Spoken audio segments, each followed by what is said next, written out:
Back in the late 90s, Marvel was not the same powerhouse of a name brand as it is today.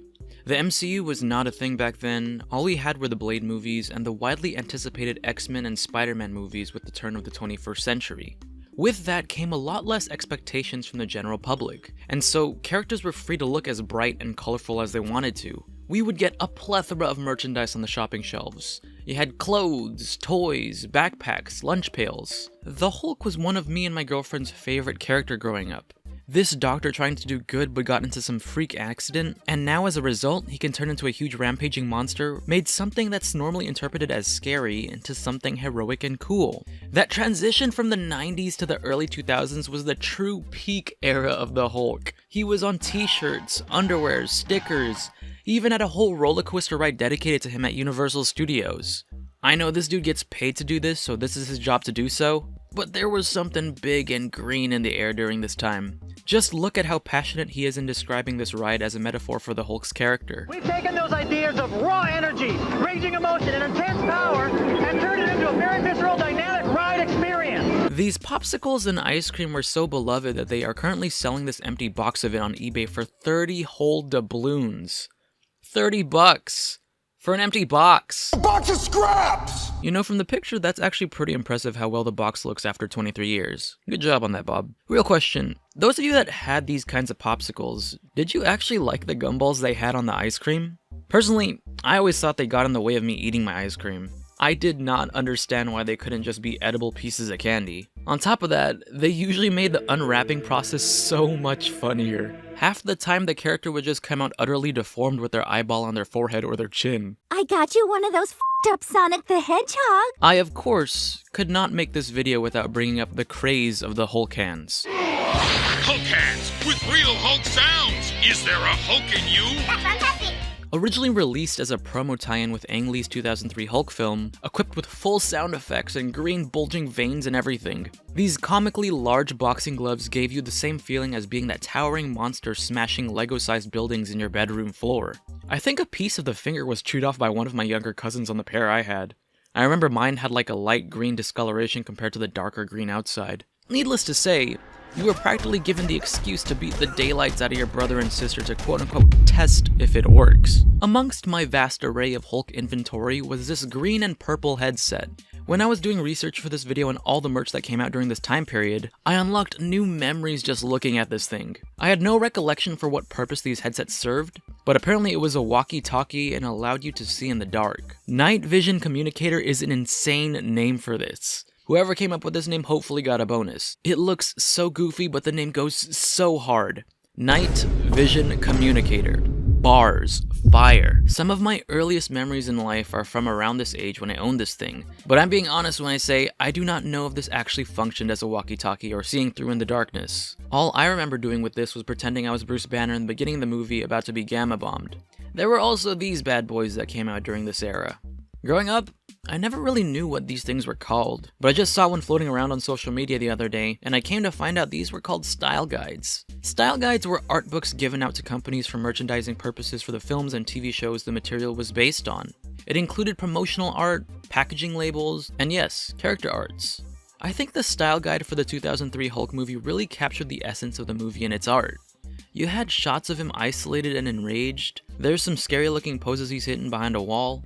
Even the text font to the words felt grungy and unnaturally bulky to fit with the aggressive nature of the Hulk. In the event you never saw this style guide, you may still be familiar with its artwork. As you saw earlier in the video, they used these artworks in many products. You had desktop toys and cereal boxes with lots of green marshmallows to remind you that this was Hulk themed. You had the big Hulkin giveaway Sunny D competition that was held where you could win video games, DVDs, and even potentially be the grand prize winner and be a part of a Hulk comic. I searched far and wide online, and no one seems to know who won this. Did anyone ever know how to enter one of these sweepstakes? I'm not sure what you had to do. It said that you had to enter online, but did you just put your name and email in? Did you have to pay for anything to enter it? Wait, never mind, it says no purchase necessary. The ad isn't very descriptive, so I'm not sure what exactly you had to do. From Burger King, you had the choice of either getting the little itty-bitty kids meal or getting the Big kids meal. a whole box set full of surprise toys, collector cards, and candy? The type of toys you could have gotten from this are shown on screen here.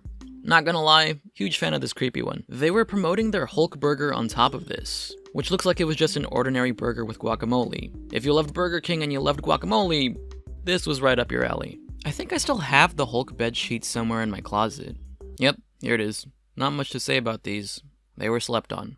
Literally. We have now reached the part of the video where the merch is now reaching territories yet undiscovered by me. Apparently, there were these hopper balls that were colored green and they slapped the Hulk name on top of it. This one, I'm not so familiar with. I don't think I actually ever saw these in person. I can't find a video or commercial of them online. It looks like a smaller exercise ball that might have just taken up too much space in my room when I was a kid. Maybe that's why my parents never bought it for me. If you were a fan of chocolate syrup, then maybe you are also a huge fan of the Dubai chocolate Hulk flavor. That was a lie. It was just ordinary chocolate flavor dyed green. This was quickly discontinued after its release. Whether that was because of the licensing issue, or because of the mass amounts of complaints it was getting for turning your poop and toilet water green, we may never know. Yeah, a lot of people absolutely hated the poop changing color effect. But the sheer look of the sickly swamp green chocolate syrup was enough to turn some heads away, without them even having to taste it and getting the swamp cheeks themselves. Kind of ironic given the fact that the green Dubai chocolate stuff is all the rave nowadays. Well, it helps that it doesn't give you swamp cheeks. The 2003 Hulk film also had exclusive 7-Eleven cups that seemingly changed its appearance when you added something cold inside of it. An empty cup was just simply Bruce Banner's face, but when you added your Slurpee into it, it transformed into the Hulk. If you thought the price of that empty box earlier was insane, get a load of this guy. $150 for a piece of cardboard, dude. That isn't even the cup itself. This is just the promo board they had at the 7-Eleven stores. A Hulk board game was even spawned here. The game is pretty simple. Your goal is to just race to the end of the board. Each player plays as Bruce Banner, but whoever turns into the Hulk first in the game gets special power-ups and can race faster to the finish line. In retrospect, the marketing for this film was comical given how dark and serious the movie actually was. You had these super loud commercials and neon green light-up cups. There was no better reflection of the dark and serious tone than the wax figure they made of this version of the Hulk for the London Wax Museum.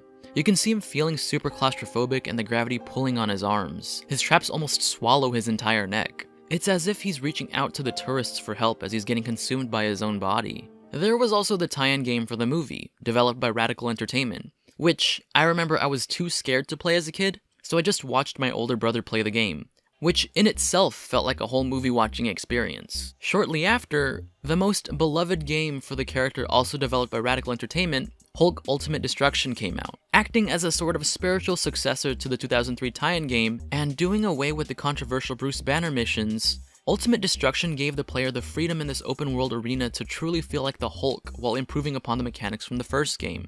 This was Hulk at his all-time highest. The amount of aura the Hulk had permeated through the veins of pop culture. Back in the day, I feel like you could comfortably say the Mount Rushmore of Marvel was made up of Spider-Man, Wolverine, and Hulk.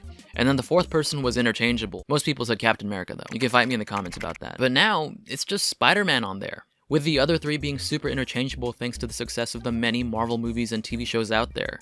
From the merch they were spoiling us with, it really did go to show the Hulk as this huge main event character. It was such a beauty to see him on almost everything.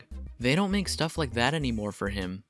I think I saw a pair of Hulk hands. They've been reskinning that throughout the years, but the classic will forever be the most iconic one. Anyways guys, that's it from me. What were some of your favorite Hulk merch growing up? For me, it was obviously the Hulk hands.